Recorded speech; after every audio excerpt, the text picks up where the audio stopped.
Ingat apa tujuan investasi Anda. Tujuan berinvestasi pada reksadana saham, hindari langsung mencairkan dana. Kembali ke tujuan investasi jangka panjang, seharusnya manfaatkan kesempatan untuk top up. Saat pasar turun, nilai aktiva bersih per unit penyertaan yang mencerminkan harga reksadana juga turun. Artinya, ini adalah kesempatan untuk membeli atau menambah reksadana di harga murah.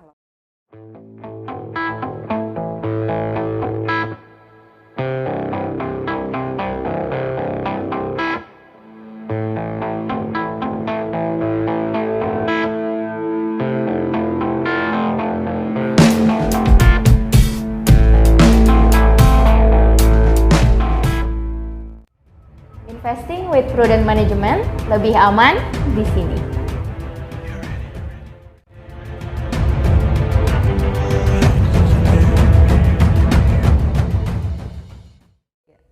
Halo sahabat Purwonto AM Lifestyle, kembali lagi dengan Indira sebagai marketing team di Purwonto Asset Management. Pada video kali ini, aku akan jelaskan mengenai cara menghadapi kinerja reksadana yang menurun. Pastikan kamu sudah subscribe YouTube Purwonto AM Lifestyle untuk konten edukasi lainnya ya. Sebagai investor, kita pasti berfokus pada beberapa keuntungan nilai uang kita. Namun, saat kondisi pasar sedang berguncang, ada kalanya nilai investasi kita terkena imbas penurunan, termasuk pada reksadana. Reksadana bisa berisikan berbagai aset dalam portofolionya, seperti obligasi, saham, dan pasar uang. Dalam hal ini, jenis reksadana yang memiliki bobot besar di aset berfluktuasi seperti saham punya risiko tinggi penurunan nilainya saat kondisi pasar sedang menurun. Indeks harga saham gabungan atau IHSG yang menjadi acuan pasar modal Indonesia, naik turunnya sangat berdampak pada indeks reksadana yang memiliki aset saham, seperti indeks reksadana saham dan indeks reksadana campuran.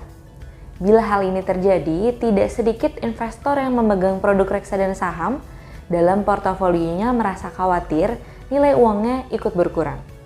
Namun, investor dengan tipe agresif akan lebih tenang menghadapi fluktuasi pasar sementara. Ini dia tips menghadapi kinerja reksadana di saat menurun. Yang pertama adalah ingat apa tujuan investasi Anda. Tujuan berinvestasi pada reksadana saham memang untuk jangka panjang dan rentang waktu di atas 5 tahun. Misalnya untuk dana pensiun atau dana pendidikan anak. Jika kita mengalami penurunan hanya dalam 5 bulan terakhir, tentu hal itu tidak sebanding dengan potensi keuntungan yang diharapkan 5 tahun ke depan. Yang kedua adalah hindari langsung mencairkan dana.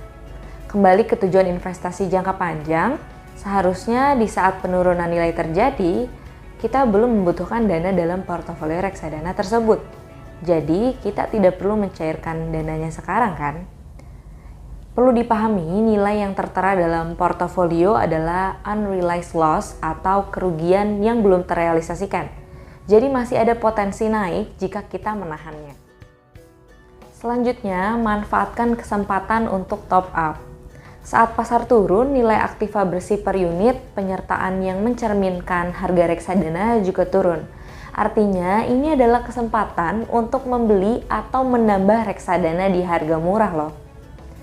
Yang keempat, alihkan sebagian jika uang yang disimpan pada reksadana saham akan digunakan dalam jangka waktu dekat. Baiknya, kita coba mengalihkannya ke produk investasi yang lebih stabil, seperti reksadana pasar uang. Meski nilai investasi berkurang, kita harus merelakannya agar nilai investasi kita tidak turun lebih dalam. Itulah tips menghadapi portofolio minus akibat tekanan dari pasar. Tidak perlu khawatir dengan risiko pasar dan hadapilah keadaan sementara ini untuk tujuan investasi jangka panjang kamu. Jangan lupakan diversifikasi portofolio untuk menjaga dana investasimu dari kerugian yang besar. Nah teman-teman, coba share pendapat kamu mengenai hal ini, atau jika kamu punya pertanyaan bisa tulis di kolom komentar ya. Jangan lupa like, share, dan subscribe YouTube channel Purwonto AM Lifestyle. Follow juga Instagram @purwontoassetmanagement untuk update konten-konten menarik seputar investasi lainnya. Investing with prudent management, lebih aman di sini.